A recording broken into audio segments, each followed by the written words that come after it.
Hello everyone, welcome to C U E T P G. मेरा नाम है शुभम तिवारी और मैं आप लोगों को कॉमर्स पढ़ाता हूँ। ध्यान रखिएगा, आपका अब जो C U E T P G exam था 2025 में, वो ख़त्म हो चुका है। अब कई सारे बच्चों का जो सवाल है कि सर अब क्या करना है, कैसे हमें प्रोसेस आगे की प्रोसेस क्या होने वाली है, कैसे हमें यूनिवर्सिटीज़ में एडमिशन का सिलसिला चलने वाला है, ये सारी बातें बहुत सारे स्टूडेंट ने पूछा है मेरे से।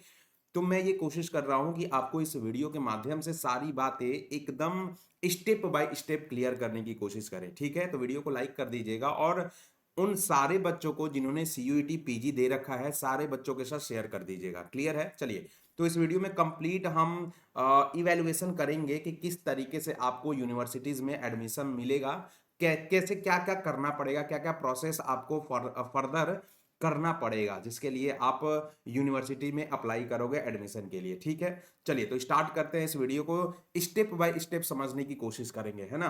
टोटल आपके ध्यान रखिएगा कि टोटल मेनली 10 ही स्टेप है और उस स्टेप को आपने ऑलरेडी 2-3 स्टेप तो ऑलरेडी फॉलो कर लिया है आपने। ठीक है, तो हमने देखा था कि जब सीयूटी की बात कर रहे थे तो सबसे पहले पहला स्टेप क्या था आपका, कि आपका जो एग्जाम था सीयूटी 2025 के लिए, उसका फॉर्म पब्लिश किया गया था। ठीक है, जो बच्चे इंटरेस्टेड थे सीयूटी 2025 के फॉर्म के लिए, उन्होंने फॉर्म को भरा होगा। ठीक है, तो सेकंड स्टेप हमारा आ जाता है कि फॉर्म फिलिंग प्रोसेस। ये जो प्रोसेस थी काफी दिनों तक चली थी, बच्चों ने इस फॉर्म को भरा था, फिर करेक्शन विंडो ओपन हुई थी और उस विंडो में बच्चों ने अपने अपने अकॉर्डिंग जो भी हमें एडिटिंग वगैरह करना था वो अपने कर लिया था, करेक्शन कर लिया था। ठीक है, स्टेप 2 सेकंड हो गया। चलिए, स्टेप सेकंड हो गया, मतलब कंप्लीट हो गया। थर्ड की बात करते हैं। अब आपका एग्जाम अलग अलग डेज में अलग अलग सब्जेक्ट वाइज आपका एग्जाम कंडक्ट कराया जाता है और एवरी एस्पिरेंट अकॉर्डिंगली अपने अपने एग्जाम को दे देते हैं। ठीक है, तो ये 3 स्टेप तो आपने कंप्लीट कर लिया है, 3 पड़ाव आपने पार कर लिया है। पहला स्टेप क्या था कि आपकी फॉर्म पब्लिश करी गई थी। दूसरा, फॉर्म फिलिंग प्रोसेस को कंडक्ट किया गया था, जिसमें बहुत सारे दिन गुजारे थे आपने इस फॉर्म को भरने के लिए। करेक्शन विंडो ओपन हुई थी, फॉर्म अपने सबमिट किया था। उसके बाद स्टेप जो तीसरा था, आपका एग्जाम फाइनली हो चुका है, कंडक्ट हो चुका है। ठीक है, चलिए चौथे स्टेप की बात करें तो देखो, अब आपका आंसर की आने वाला है। देखो, आंसर की और रिजल्ट जो है हमने एक साथ ही लिखा है। क्या होता है ना कि जब एनटीए एग्जाम कराता है ना, तो आंसर की रिलीज करता है एग्जाम के कुछ दिनों बाद। वो हो सकता है 15 दिनों हो जाए, मतलब 10-15 दिनों तक एग्जाम का आंसर की रिलीज कर दिया जाता है। ठीक है, तो आप एग्जाम के जो आंसर की देखोगे तो अपना अपना अपना मैच करोगे कि हमारा जो क्या क्या कितने क्वेश्चन सही हुए हैं, कितने गलत हुए हैं। तो वो आपको पूरा ऑनलाइन ही एनटीए के वेबसाइट पर ही आपको पेपर रख दिया जाएगा कि ये रहा आपका आंसर की। ठीक है, आंसर की देखते हो आप। ठीक है, आप मैच करा लेते हो। अब कई बार ऐसा होता है कि कई बार पेपर में क्वेश्चन भी गलती आते हैं। ठीक है, या आपने गलत किया है, एनटीए ने सही कर आपने सही किया है, एनटीए ने गलत कर कर दिया है। क्लियर, तो कई बच्चे ऐसे भी होते हैं जो कि उस क्वेश्चन को चैलेंज करते हैं, है ना। तो कुल मिला के ये करेक्शन विंडो जो है, इसकी भी आंसर की क्लेम कर सकते हो, 2-3 दिन के लिए ये भी रहता है। और फाइनली जो एनटीए है वो रिजल्ट दे देता है, इसका इवेल्युएशन करने के बाद फाइनली रिजल्ट दे देता है। ठीक है, तो स्टेप चौथा समझ में आया। ये आपके स्टेप जो चौथा है रिजल्ट से रिलेटेड था। आपका रिजल्ट दे दिया जाता है। अब जैसे ही रिजल्ट आ जाता है, इतना तो आई आई बिलीव कि हर एक बच्चे को पता होगा कि हमारा रिजल्ट आ गया, उसके बाद क्या करना है। तो जो आपका स्टेप पांचवा है, ध्यान रखिएगा कि अब हर एक जो यूनिवर्सिटीज हैं वो अपनी अपनी काउंसलिंग पोर्टल ओपन करेंगे। ठीक है, जैसे बीएचयू हो गया, डीयू हो गया, जेएनयू हो गया, हैदराबाद यूनिवर्सिटी हो गया, पुदुचेरी यूनिवर्सिटी हो गया, बहुत सारी यूनिवर्सिटीज हैं।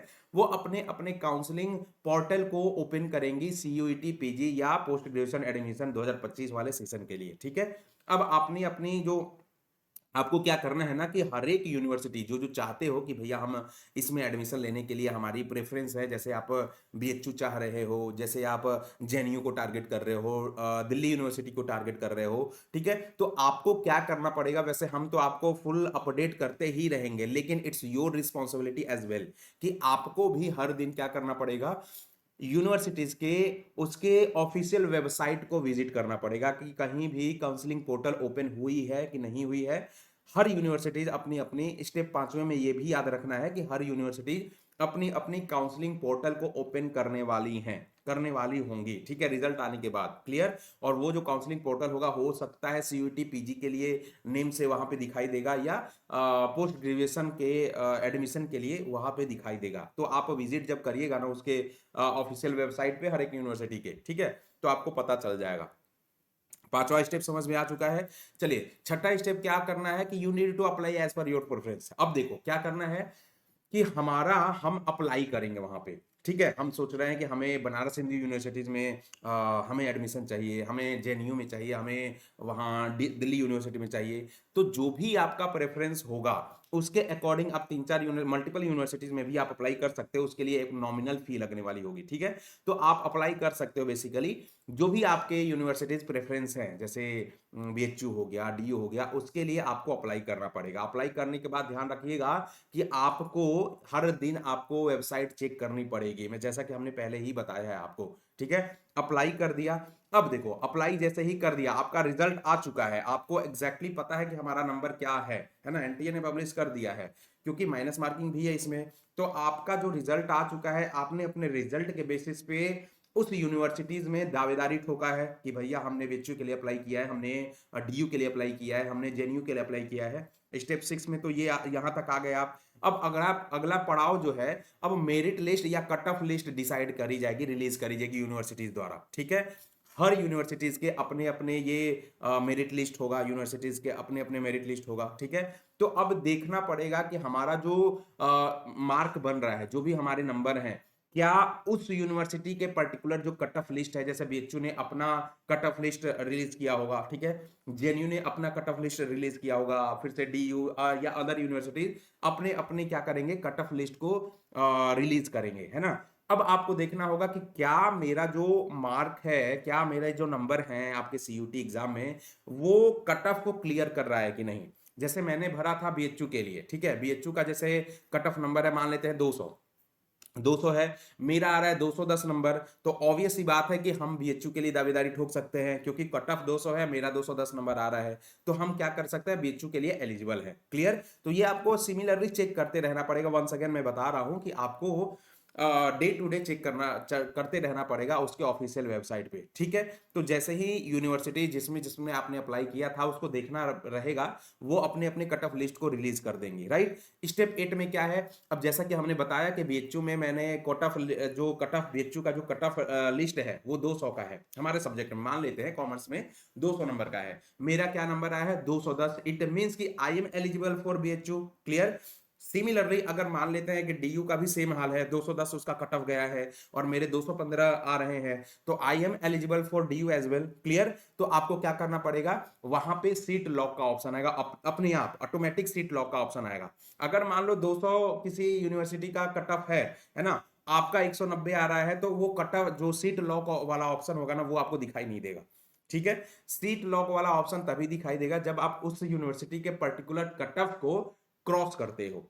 क्लियर है ना। तो सीट लॉक आपने कर दिया, दावेदारी ठोक दी। सीट लॉक करने के लिए जैसे ही सीट लॉक करोगे, आपको फर्दर कुछ ना कुछ इंपॉर्टेंट मतलब सवाल जवाब किया जाएगा, उसको एकदम नॉमिनल सवाल जवाब होगा, नेम, रजिस्ट्रेशन नंबर, सीयूईटी के क्या क्या रोल नंबर थे, ये वो, है ना, आपने फुलफिल कर दिया। अब जैसे ही फुलफिल कर दिया, आपकी सीट क्या हो चुकी है, लॉक हो चुकी है, सीट लॉक हो चुकी है। अब उस सीट के लिए आपको वेट करना पड़ेगा, ठीक है। अब स्टेप टिप 10 में क्या आएगा कि डॉक्यूमेंट वेरिफिकेशन, ठीक है, आपने उसका सीट लॉक कर दिया। अब लेकिन फिर से मैं बता रहा हूं कि हर एक स्टेप के लिए आपको एक ही बात इंपॉर्टेंट है, इंपॉर्टेंट ये है कि जो भी आपकी प्रायोरिटीज थी, जो भी आपकी प्रेफरेंस थी, उस यूनिवर्सिटी का ऑफिशियल वेबसाइट आपको चेक करते रहना पड़ेगा। क्लियर है? ठीक है। जैसे ही आपने लॉक सीट कर दिया, लॉक सीट हो गया, तो आपको एक डेट बताई जाएगी, उस डेट पे आप अपने डॉक्यूमेंट वेरीफाई कराओगे, जो जो भी डॉक्यूमेंट है, और फाइनली आपका स्टेप 11 में, जो कि आखिरी स्टेप है आपका, एडमिशन प्रोसेस स्टार्ट हो जाता है। एडमिशन में जो भी उसकी फी होगी, जो भी उसके कोर्स स्ट्रक्चर होंगे, जो भी मतलब जो भी नॉमिनल प्रोसीजर्स होते हैं आगे, वो आपको बता दिया जाएगा। तो ऐसे इस तरीके से आपको टॉप यूनिवर्सिटीज में एडमिशन मिल सकती है। क्लियर है? अगर हम एग्जाम की रिजल्ट की बात करें, तो रिजल्ट ध्यान रखिएगा कि आपका अभी एग्जाम हुआ है ना, एग्जाम के 10-15 दिन में ये आंसर की रिलीज कर देंगे। आंसर की को क्लेम भी किया जाएगा, कई बच्चों के ऐसे लगेंगे कि ये इसका आंसर ये होना चाहिए, एनटीए ने गलत दिया है, राइट। तो उसको क्या करेंगे, क्लेम किया जाएगा। फिर उसके 2-3 दिन बाद, 4 दिन बाद एनटीए उस फाइनल रिजल्ट जारी जारी करेगा, फाइनल आंसर की जारी करेगा। तो इट्स ऑल अबाउट कि 20 से 22 दिनों के अंदर आपका फाइनल रिजल्ट जो है देखने को मिल सकता है। मतलब 20 से 25 मान लीजिए अप्रैल आपको फाइनल रिजल्ट देखने को मिल सकता है। तो इस तरीके से पूरा का पूरा स्टेप को फॉलो किया जाएगा। मैं फिर से एक बार जल्दी से रिवाइज करा देता हूं, है ना, ताकि आपको दिमाग में बस जाए। पहले स्टेप में आपको फॉर्म पब्लिश कर दिया गया था, दूसरे स्टेप में आपने फॉर्म को फिल किया, तीसरे में क्या किया, एग्जाम कंडक्ट किया गया, और चौथे में आपको रिजल्ट दे दिया गया। इतना तो एकदम नॉमिनल है। पांचवें में क्या करना है, हर एक यूनिवर्सिटी अपनी अपनी काउंसिल पोर्टल जो है वो ओपन करेंगे, है ना। किस नाम से, वो कुछ भी नाम हो सकता है, पोस्ट ग्रेजुएशन एग्जाम 2025 से जो नेक्स्ट सेशन होगा उसके लिए। अब 6 में क्या करना है, स्टेप छठवां जो था कि आपने जो भी यूनिवर्सिटी सोचा है अपने प्रेफरेंस के अनुसार, है ना, you need to apply, clear, you need to apply as per your preference. आपने बीएचयू, डीयू जो जो भी किया है उसके अकॉर्डिंग आपने अप्लाई कर दिया। अब वो जो यूनिवर्सिटीज है अपनी कट ऑफ लिस्ट या मेरिट लिस्ट को इशू करेंगी। अब आप देखते हो कि मेरा जो नंबर है कट ऑफ से ऊपर जा रहा है, उसके लिए आप अपना सीट लॉक कर दोगे, ठीक है, उस यूनिवर्सिटीज में। अब सीट लॉक जैसे ही करते हो, फाइनल आपका सीट लॉक हो गया है, आप अपनी डॉक्यूमेंट वेरीफाई कराते हो और एडमिशन प्रोसेस इस तरीके से आपका शुरू हो सकता है, और फाइनली आपको अपने ड्रीम यूनिवर्सिटीज में एडमिशन मिल सकती है। तो ये था पूरा का पूरा प्रोसेस। आई बिलीव कि वीडियो अच्छी लगी होगी। आप वीडियो को लाइक करेगा, सब्सक्राइब करेगा, चैनल को शेयर भी कर दीजिएगा, और आप अपने दोस्तों को जो भी इस ये हेल्पफुल वीडियो है, जो भी दोस्त सीयूईटी पीजी में अपीयर हुए हैं उनको भी भेज दीजिएगा। कमेंट करना मत भूलिएगा क्या और भी जानकारी चाहिए, क्योंकि मैं आपके कमेंट को देखते रहता हूं, ठीक है। तो और भी कुछ कमेंट चाहिए, कमेंट करिएगा, तो मैं देखूंगा और उसके अकॉर्डिंग वीडियो लेके आऊंगा आपके लिए। Thank you very much.